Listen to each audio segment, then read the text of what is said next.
Hello everyone, एक बार फिर से आप लोगों का स्वागत है हमारी क्लास वर्चुअल क्लासरूम। और मैं निखिल राणा, क्लास 8 अपना मैथ्स का टॉपिक हम कंटिन्यू करेंगे, जो आपकी हम छुट्टियों से पहले जहाँ तक हमने पढ़ा था, दैट इज क्वाड्रिलेटरल्स यानी कि चतुर्भुज। तो आई होप आप लोग की छुट्टी अच्छी गई होंगी, अच्छी व्यतीत हुई होंगी। और उसी पे अगर आपने पढ़ा है, आपको क्वेश्चन दिए गए थे तो आपने करे भी होंगे। ठीक है, हम बात कर रहे थे हम बात कर रहे थे यहाँ पे किस चीज की। हम बात कर रहे थे यहाँ पे क्वाड्रिलेटरल के अंदर हमने पैरेललोग्राम पे क्वेश्चंस कर लिए थे। ठीक है, रोम्बस पे क्वेश्चंस कर रहे हैं, आपको दिखा भी देता हूं। एक बार छोटा सा क्विक रिवीजन भी कर देते हैं। ठीक है, तो पैरेललोग्राम के क्वेश्चन हमने कर लिए, सबको आपको प्रॉपर्टी याद है ही। ठीक है, प्रॉपर्टी आपको सबको बता रखी है। तो यहाँ पे क्वेश्चन हम कर रहे थे, ये क्वेश्चन है, a field is in the shape of a rhombus whose parameter is this and this, one of its diagonal is 96 meter, what is the area of the field। तो एरिया ऑफ फील्ड निकालना है। तो area of field के लिए आपको पता है क्या होता है, half into product of diagonals होता है फॉर्मूला, उसकी मदद से हमने करा। बट यहाँ पे हमारे एक ही डायगोनल था, है ना, हमारे पास दूसरा डायगोनल नहीं था, बट हमारे पास पैरामीटर था, तो पैरामीटर की मदद से हमने सब चीजें यहाँ पे कवर की। राइट, तो अब यहाँ पे नेक्स्ट आ गया the adjacent angles of the rhombus. आप लोग देखें, the adjacent angle of the rhombus are in the ratio 4:5। Find the difference between the larger and the smaller angle। Ratio वाले क्वेश्चन भी आपको बताए थे। तो चलिए, आप एक बार प्रॉपर्टी आप लोगों को लिखवा रखिए, उसको आप एक बार देखिए। ठीक है, तो यहाँ पे ये क्वेश्चन है। ठीक है, यहाँ पे ये क्वेश्चन है ए बी सी और, ठीक, यहाँ पे आपका क्वेश्चन हो गया। अभी क्या बोल रहे हैं जी, sum of adjacent angles of the rhombus are in the ratio 4:5। जो हमको गिवन है, क्या गिवन है हमको, गिवन उससे बात करते हैं।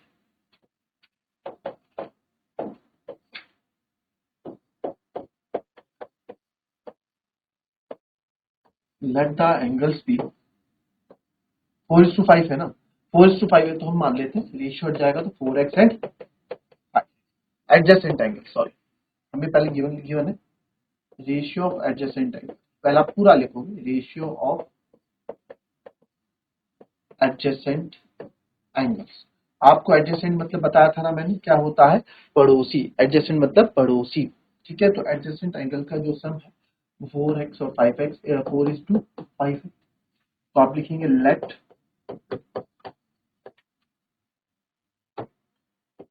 The adjacent angles be. Adjacent angles को मान लेते हैं 4x एंड 5। आपको बता रखा है रेशियो जब हट जाता है तो रेशियो हटने के बाद हम क्या लगाते हैं, x लगा देते हैं। तो रेशियो हटा है 4x एंड 5x में कॉमन वेरिएबल लगाते हैं। जरूरी नहीं है कि वो x होगा, वो कुछ भी हो सकता है। ठीक है, जरूरी नहीं है कि 4x एंड 5x। ठीक है, तो देयरफॉर अब क्या है, अब यहाँ पे क्या है, 4x एंड 5x हो गया। तो देयरफॉर 4x एंड 5x हो गया, यानी कि कोई भी दो एंगल आप मान लो। ठीक है, ये 4x और 5x हमने मान लिया। हमसे पूछा क्या कि find the difference between the smaller angle. आप स्मॉलर एंगल के बीच का डिफरेंस बताओ कि इनके बीच का डिफरेंस कितना है। ठीक है, difference between the large and small angle. But sir difference तो मैं तब बता पाऊंगा ना जब मुझे लार्जर और स्मॉलर एंगल पता लगे कि एक्चुअल में वो एंगल्स हैं कितने। तो आप लिखोगे नाउ वी नो दैट, हमें पता है the sum of adjacent angle of rhombus is 180 degree. कितना होता है, 180 डिग्री होता है। भाई एडजेसेंट एंगल्स का सम कितना होता है, 180 डिग्री होता है। ठीक है, 180 डिग्री होता है। तो सर आप यहाँ लिखोगे एंगल, इसको आप लिखोगे ये 180 डिग्री होता है। तो angle A plus angle B is equals to 180 degree. ठीक है, एडजेसेंट एंगल का सम। तो सर ये हो जाएगा 4x plus 5x equals to 180 degree. तो 9x बराबर 180 डिग्री, तो x बराबर हो जाएगा 180 बाई 9, है ना, 9 नीचे चले गया डिवाइड में, 180 बाई 9। तो 9 1 जा 9, 9 2 जा 18, x बराबर क्या हो जाएगा जी, x बराबर क्या हो जाएगा 20 डिग्री। ठीक है, तो इनका जो डिफरेंस होगा एक्चुअल में अगर देखा जाए, अगर मैं इनका डिफरेंस देखूं, ठीक है 4x एंड 5x है, चलो अभी बाद में देखते हैं, वो चीज मैं आपको बाद में बताता हूँ। तो ये x की वैल्यू आई हमारा कि एंगल्स हमारा x बराबर कितना है, ये समझ में आ गया। तो therefore our angles are therefore angles are क्या होंगे 4x, यानी कि 4 मल्टीप्लाई बाई 20 80 डिग्री, और 5x 5 मल्टीप्लाई बाई 20 यानी कि 100 डिग्री। देयरफॉर डिफरेंस कितना हो जाएगा 100 माइनस 80 यानी कि 20 डिग्री। कितना आ जाएगा 20 डिग्री आ जाएगा। अब एक चीज और देखें यहाँ पे, एक चीज और देखना यहाँ पे यार, जो मैं आपको बोल रहा हूँ, ठीक है ये आ गया। अच्छा मैं आपको यहाँ पे एक चीज बता रहा था, क्या ये आंसर समझ में आया, बहुत इजी था, कोई दिक्कत नहीं थी। एक चीज आप यहाँ पे देखो कि अगर आप इनका डिफरेंस देखो 4x और 5x का डिफरेंस देखो सर, 5x माइनस 4x कितना आएगा, x आएगा ना ओनली x, तो x की वैल्यू यहीं पे 20 आ गई थी आपकी, तो आपका डिफरेंस क्या होना था 20 हो जाना था। आप इस तरीके से भी दिखा सकते थे कि डिफरेंस है इनके बीच का x है, तो हम x की वैल्यू निकालनी x 20, यहीं पे खत्म हो जाता, डिफरेंस 20 आ जाता। बट आपने पूरा करके दिखाया तो वो भी सही है, वो भी एक अच्छा आपका इंप्रेशन टीचर पे डालते। ठीक है, चलिए कॉपी कर लेंगे इसको।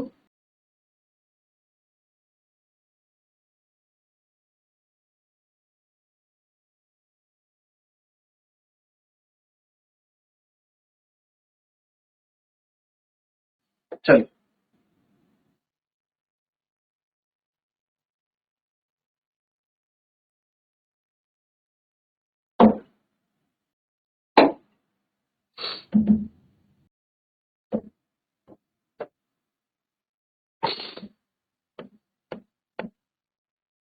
ठीक है, तो क्वेश्चन कुछ ऐसा है,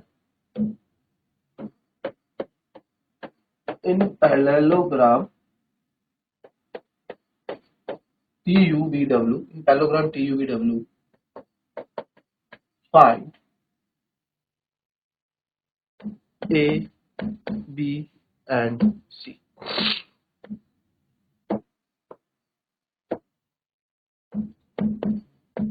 A, B, C. ठीक है, find A, B, C. In parallel TUV find A, B, C. ठीक है, क्लियर, जरा निकाले मेरे को बताएं।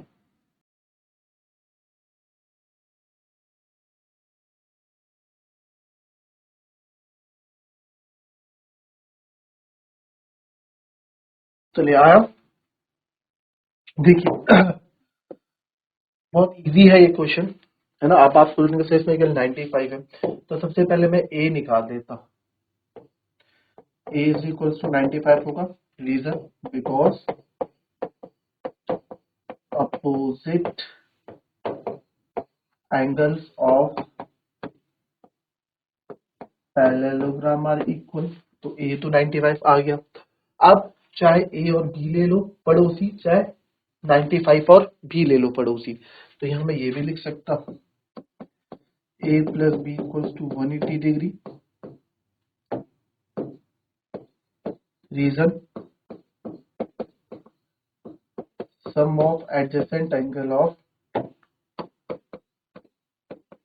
पैरेललोग्राम इज 180, तो ए तो आपका 95 आ गया, plus B is equals to 180, तो बी हो जाएगा 180 माइनस 95, तो बी हो जाएगा आपका 80, राइट।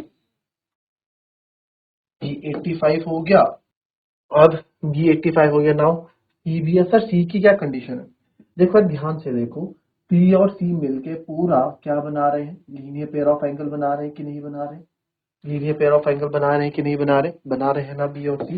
तो आप यहाँ देखो angle B plus angle C is equal to 180 degree, linear pair of angle बना रहे हैं। आपको मैंने जब वो ट्रांसवर्सल वाला कॉन्सेप्ट बताया था, दो पैरेलल लाइन को ट्रांसवर्सल काटती है, तभी आपको ये चीज भी समझाई थी उन दौरान। तो एंगल बी जो है सर वो कितना है आपका, हमें नहीं पता, सॉरी एंगल बी 85 है, अभी हमने थोड़ी देर पहले निकाला। 85 plus angle C is equals to 180, तो angle C is equals to 180 minus 85, तो एंगल सी हो गया 85 और 5 90, और ये हो जाएगा 95। एंगल सी कितना हो गया 95, एंगल सी कितना हो गया 95। क्लियर, आई बात समझ में?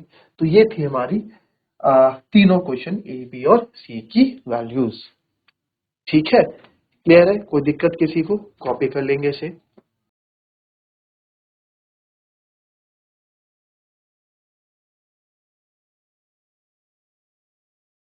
एक और क्वेश्चन देखेंगे। एफ वाई ये हो गया 45, हो गया 70, ये हो गया 5y 7x माइनस 5 डिग्री। ठीक है, ई और वाई।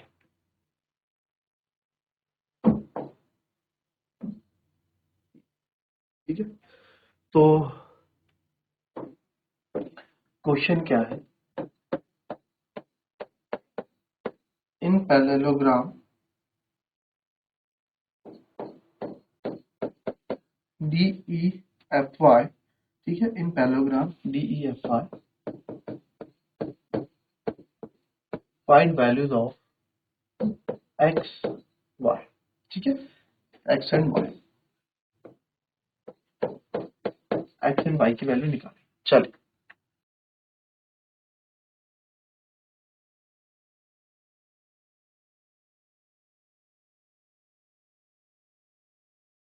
चलिए अब यहाँ पे किस तरीके से निकालेंगे आप देखें, घबराने वाली बात नहीं है, बहुत इजी है। एंगल y की अगर मैं बात करूं सर 7x माइनस एफ और ये इक्वल हो सकते हैं, इक्वल होकर कोई फायदा नहीं। अगर आप इनको इक्वल कर भी दोगे 7x minus 5 is equal to 5 को आप इक्वल कर भी दोगे ना, तो भी यार आप देखोगे कि यहाँ पे आप x और y दो अलग अलग वैल्यूज हैं, ना x निकाल पाओगे ना y निकाल पाओगे। तो इस वाले कॉन्सेप्ट से तो नहीं होगा, अपोजिट एंगल्स ऑफ पैरेललोग्राम वाला कॉन्सेप्ट तो नहीं चलने वाला है। तो क्या करेंगे सर, आप यहाँ देखो कि पूरा एंगल एक है, पूरा एंगल एक है। एंगल y की अगर मैं बात करूं, एंगल y की मैं बात करूं तो 70 प्लस 45 हो गया, एंगल y हो जाएगा 115 डिग्री। एंगल y हो जाएगा 115 डिग्री। तो एंगल y हो जाएगा 115 डिग्री, एंगल y हो जाएगा 115 डिग्री। तो 70 और 40 110 और 5 115। ठीक है, हमने 70 प्लस 4। Now angle F plus angle Y is equal to 180 degree. कोई बता सकता है क्यों? एंगल एफ और एंगल वाई आपका पूरा 180 डिग्री, कोई बता सकता है क्यों? क्यों? क्योंकि सर ये हमारा क्या है, adjacent angle, sum of adjacent angles. तो आप लिख देंगे sum of adjacent angles of parallelogram is 180 degree. तो सर एंगल एफ तो हमारा है आपका कितना, 7x माइनस 5 डिग्री। ठीक है, प्लस 115 डिग्री बराबर 180। तो ये जाएगा 7x, 115 में से 5 गया 110 बचेगा ना, प्लस माइनस माइनस आपका गया, तो 7x हो जाएगा, तो ये जाएगा 70 डिग्री। कितना हो जाएगा जी, 70 डिग्री। तो x बराबर कितना हो जाएगा 70, सॉरी, तो ये हो जाएगा 170। तो x बराबर कितना हो जाएगा यहाँ से 70/7।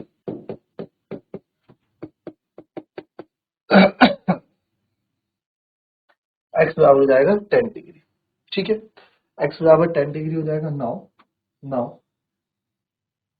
अब क्या करना है, x 10 हो गया, x 10 हो गया, देयरफॉर x और y ही तो निकालना था। अब ये दोनों भी एडजेसेंट एंगल बना रहे हैं, बट नहीं सर, आप क्या करोगे 7x माइनस 5 को, बिकॉज तो x 10 आ गया, तो बिकॉज आप लिखेंगे because angle f is equals to angle d, opposite angle है पैरेललोग्राम के, तो कितना लिख दूं, opposite angle of parallelogram, angle F आया था मेरा 10, 10 नहीं आया, आप यहाँ x को 10 मत कर देना, ठीक है। एंगल एफ आपका 7x माइनस 5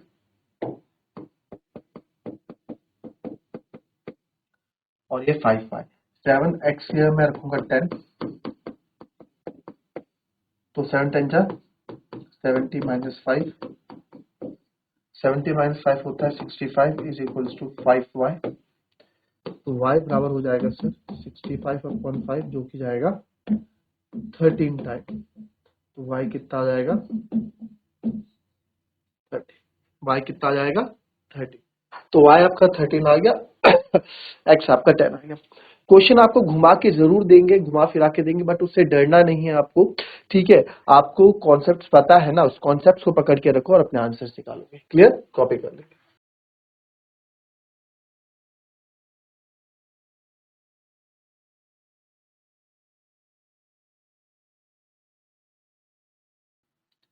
अब आपको क्वेश्चन देंगे,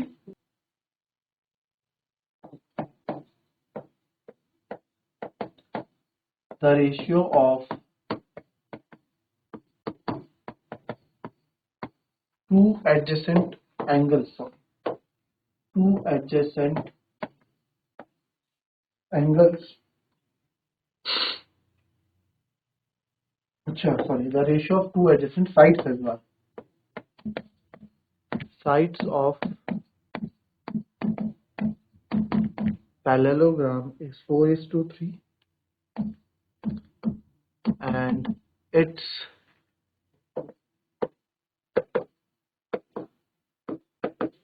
perimeter is 56 centimeter.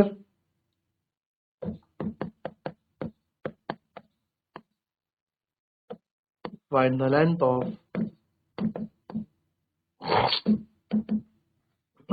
find the length of adjacent sides.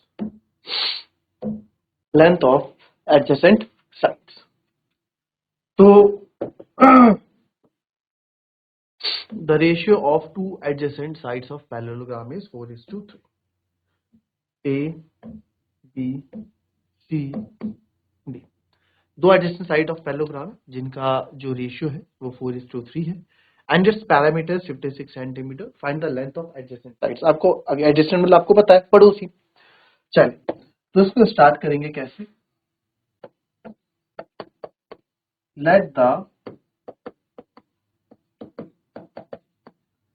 Adjacent sides be 4x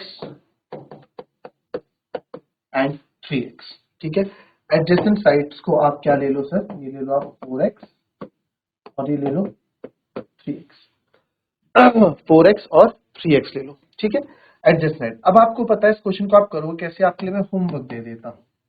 आपको पता है अपोजिट साइड्स इक्वल होती हैं, ये भी इक्वल हो जाएंगी दोनों, 3x और ये 4x हो जाएंगी। पैरामीटर आपको यहाँ पे दे रखा है, कॉन्सेप्ट यूज करो, पैरामीटर होता है sum of the all sides, solve करो, x की वैल्यू निकालो और आपका आंसर आपके सामने आ जाए। क्लियर, तो आपके लिए होमवर्क हो जाएगा। मिलेंगे आपसे अपने कल की नेक्स्ट क्लास में, तब तक के लिए be happy, be healthy and be safe. Thank you and have a nice day.